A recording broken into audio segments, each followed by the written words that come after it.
నవగ్రహ దోషకారకమైన పనులు. సూర్యుడు. పితృదేవతలను దూషిస్తే సూర్యునికి కోపం. నమస్కార ప్రియుడు, తర్పణగ్రహీత. సూర్యదేవునికి ఎదురుగా మలమూత్ర విసర్జన, దంతావధానం చేయకూడదట. చంద్రుడు. అద్దం పుట్టడానికి చంద్రుడు కారణం. అందుకే అద్దంలో దిగంబరంగా చూచుకునుట, వెక్కురించుట చేయకూడదట. కుజుడు. అప్పు ఎగ్గొడితే కుజుడికి కోపం. వ్యవసాయపరంగా మోసం చేస్తే ఊరుకోడు. బుధుడు. బుధుడికి చెవిలో వేలు పెట్టి తిప్పుకుంటే కోపం. అందున బుధవారం అస్సలు చేయకూడదు. వ్యాపారాన్ని అశ్రద్ధ చేసినా, జ్ఞానం ఉంది అని విర్రగివిగినా, కోపాన్ని చూపించినా ఈయనకి అస్సలు నచ్చదట. గురువు.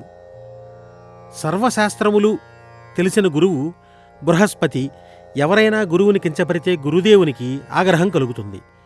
గురువులను పూజిస్తే బృహస్పతి అనుగ్రహం కలుగుతుంది. శుక్రుడు. శుక్రుడికి భార్య, భర్త అఘోరపరుచుకుంటే కోపం. ప్రేమకారకుడు. లక్ష్మీదేవి కృప లేకపోతే శుక్రకృప కష్టమే.